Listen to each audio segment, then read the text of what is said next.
Oke, bismillahirrahmanirrahim. Assalamualaikum warahmatullahi wabarakatuh. Sebelumnya izin, Bu Wanita, saya Muhammad Ali Abdul Harahap dengan NIM 122402091 dari kelas KPI 7C.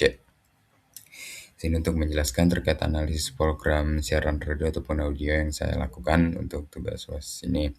Yang pertama di sini kita akan membagi ada dua analisis, yaitu analisis program yang berhasil dan yang tidak berhasil. Untuk yang pertama, kita ada dari program podcast, yaitu dengan nama dan jenis dan deskripsi program. Yaitu yang pertama, nama programnya adalah Home Chapter yang ke-94, yaitu dengan tagline Tohpati Gitaris Serba Bisa. Nah, program ini merupakan jenis program yaitu podcast ataupun wawancara musik yang berbasis video di YouTube yang membahas pengalaman musikal dari banyak musisi, dan untuk di topik kali ini itu seorang gitaris yang ikonik. Nah, untuk deskripsi programnya ini, podcast ini merupakan seri wawancara santai yang diunggah dan diupload di channelnya Dewa Bujana. Untuk Dewa Bujana ini siapa? Itu adalah gitaris dari band Gigi itu, yang bertema musik dan karir seorang gitaris. Nah, episode ke-94 ini menampilkan sosok Tohpati, dan di sini membahas karir, teknik bermain gitar, pengalaman kolaborasi, serta pemikirannya tentang musik. Nah, untuk sosok Tohpati ini sendiri adalah seorang gitaris jazz yang memang sudah lama melanglang buana lah di dunia musik di Indonesia.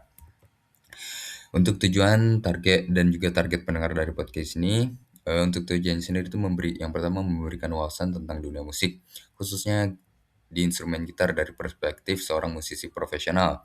Yang kedua, menginspirasi penonton dengan pengalaman karir dan proses kreatif sesosok Tohpati ini. Yang ketiga, yaitu meningkatkan apresiasi terhadap musik instrumental dan perkembangan musik Indonesia, karena sosok Tohpati ini memang seorang pemain instrumental, jadi bukan yang musik berbasis lirik dari sebuah lagu atau tapi emang musisi instrumental. Nah, untuk target pendengar sendiri itu dibagi menjadi tiga. Yang pertama adalah musisi atau pemain gitar yang tentunya ingin tahu terkait teknik dan pengalaman bermain dari seorang Tohpati. Yang kedua itu pecinta musik Indonesia, terutama jazz dan gitar instrumental. Lalu yang ketiga, penikmat konten YouTube bertema edukasi musik dan cerita karir seorang musisi. Lanjut ke pembahasan selanjutnya, waktu dan juga durasi siaran. Untuk waktu unggahnya, podcast ini atau program ini diunggah dan diupload di YouTube pada tanggal 15 Juni 2024 dengan memiliki durasi siaran yang cukup lama namun tetap seru, yaitu 1 jam 18 menit 31 detik. Dan untuk host siaran sendiri di sini yaitu adalah Mas Dewa Bujana, yaitu seorang musisi dan gitaris terkenal Indonesia seperti yang sudah saya singgung tadi, itu seorang gitaris dari band Gigi yang tentunya sudah cukup familiar dan terkenal lah untuk di Indonesia ini. Dan juga Mas Dewa Bujana ini sekaligus pemilik channel YouTube yang menayangkan podcast ini.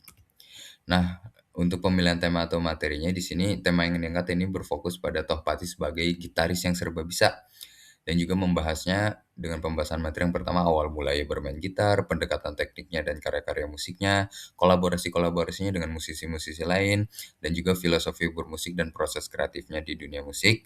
Dan juga materi-materi ini tentunya sangat relevan buat para penonton yang ingin memahami lebih dalam tentang karir seorang gitaris profesional. Dan untuk sponsorship sendiri, tidak ada indikasi sponsor komersial dalam video ini, karena saya lihat tampaknya konten ini termasuk konten yang organik dari channel artis sendiri itu, atau hanya didukung oleh platform YouTube itu sendiri. Dan kenapa saya dapat menyatakan bahwa alasan program ini berhasil, karena memiliki beberapa alasan. Yang pertama, kontennya itu menawarkan insight langsung dari musisi profesional. Yang kedua, formatnya itu santai dan informatif yang menarik para penonton musik. Yang ketiga, kedua musisi ini itu Mas Bujana dan Mas Tohpati memang mempunyai basis penggemar yang besar di Indonesia, terutama pun di YouTube, sehingga episodenya memang mudah tertarik untuk ditonton. Dan juga di tengah-tengah podcast mereka itu sering banget menyelingkan penampilan mereka bermain, atau bahasa musiknya itu jamming gitu. Untuk hal-hal masukan, saran atau kritik, yang pertama untuk masukannya itu mungkin bisa ditambahkan teks atau slide ringkasan poin utama di dalam video, karena memang karena durasinya cukup panjang, jadi agar penonton tuh dapat memahami inti pembicaraan mereka. Lalu yang kedua, dibuatkan seperti transkrip atau highlight agar topik pembahasan memang lebih terstruktur. Dan untuk kritik sendiri, dapat saya lihat itu beberapa penonton ada yang menginginkan durasi yang lebih panjang karena memang 2 tokoh yang di podcast ini memang tokoh yang sangat besar lah untuk di dunia musik Indonesia. Dan juga tanya jawab yang lebih mendalam terkait permainan gitar dan lain sebagainya. Itu untuk program yang pertama. Untuk program yang kedua, saya mengangkat program dari HRP JMD Faisal.tc, yaitu membahas terkait transformasi digital pajak, kunci optimalisasi pendapatan daerah. Nah, konten ini itu sebuah konten video wawancara atau podcast di YouTube yang membahas soal transformasi digital pajak di pemerintahan daerah atau Pemda. Untuk deskripsinya sendiri, program ini merupakan video wawancara atau podcast yang menjelaskan bagaimana transformasi digital dalam pengelolaan pajak daerah dapat menjadi sebuah strategi utama untuk meningkatkan pendapatan asli daerah atau PAD. Narasumber utama di ini adalah Faisal SE yang menyampaikan isu tersebut dalam konteks RPJ MD. Nah, untuk program yang kedua ini memiliki beberapa tujuan. Yang pertama, memberikan informasi mengenai pentingnya digitalisasi pajak daerah dalam rangka meningkatkan efisiensi dan optimalisasi PAD. Lalu, memberikan edukasi publik terkait upaya pemerintahan dalam menggunakan teknologi untuk meningkatkan layanan pajak. Nah, untuk target pendengar sendiri yang pertama yaitu masyarakat umum yang tentunya memiliki ketertarikan mengenai kebijakan publik dan digitalisasi pemerintahan. Lalu ada juga aparatur-aparatur pemerintahan, akademisi, dan praktisi yang ingin memahami RPJMD dan strategi optimalisasi pajak. Dan ketiga, penonton YouTube sendiri yang tentunya mencari konten wawasan terkait pemerintahan dan ekonomi daerah. Lalu selanjutnya, untuk waktu dan durasi siaran yang pertama, waktu unggahnya itu di sekitar 28 Juli 2025, sekitar 4 bulanan lalu. Untuk durasi siaran sendiri itu 39 menit 29 detik atau mungkin dibulatkan 40 menit lah. Nah, untuk host siaran sendiri, nah kebetulan channel yang mempublikasikan konten ini bukan channel dari seorang individu. Memang tidak disebutkan juga nama lengkapnya, namun narasumber yang tampil adalah Faisal SE itu. Untuk beberapa pemilihan tema atau materinya, podcast ini mengangkat transformasi digital pajak sebagai solusi meningkatkan pendapatan asli daerah. Nah, topik ini dipilih karena memang relevan dengan perencanaan pembangunan daerah, khususnya dalam meningkatkan efisiensi pengelolaan sumber daya fiskal. Untuk sponsorship-nya sendiri sama seperti sebelumnya, belum ditemukan sponsor komersil karena kemungkinan dibuat oleh instansi atau pihak pemerintahan sendiri untuk tujuan sosialisasi kebijakan publik. Dan kenapa saya katakan program ini tidak berhasil, ada beberapa yang menjadi hal-hal indikasinya. Yang pertama, jumlah view itu memang sangat-sangat rendah, di bawah 1.000 view.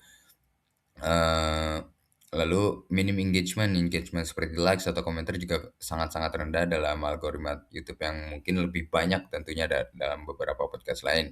Dan juga kurangnya daya tarik penonton umum seperti isu pajak dan kebijakan pemerintahan cenderung memang kurang menarik bagi penonton umum dibandingkan konten hiburan ataupun konten-konten berbasis minat dan bakat, sehingga penonton memang lebih sedikit. Beberapa saran, masukan, ataupun kritik, yang pertama masukannya itu mungkin perlu strategi promosi yang lebih baik seperti teaser di media sosial dan juga iklan-iklan. Lalu gunakan judul dan thumbnail yang lebih menarik karena jika terlalu rinci, dilihat seperti kurang menarik lah, serta beberapa ringkasan poin penting pada awal video agar penonton bisa memahami arah tujuan dan gambaran besar dari podcast ini. Untuk kritiknya, konten ini saya rasa terlalu fokus pada aspek teknis tanpa mengaitkan dampaknya secara langsung kepada kehidupan sehari-hari dari masyarakat, dan juga minim interaksi terhadap audiens seperti contohnya pertanyaan dari penonton dan lain sebagainya, sehingga memang kurasa engaging yang ada. Itu cukup sekian, terima kasih telah menonton. Dari saya Muhammad Alabul Rahab dari kelas KPI 7C. Mohon maaf bila ada salah kata, salah bicara, dan salah makna. Saya pamit undur diri. Wassalamualaikum warahmatullahi wabarakatuh.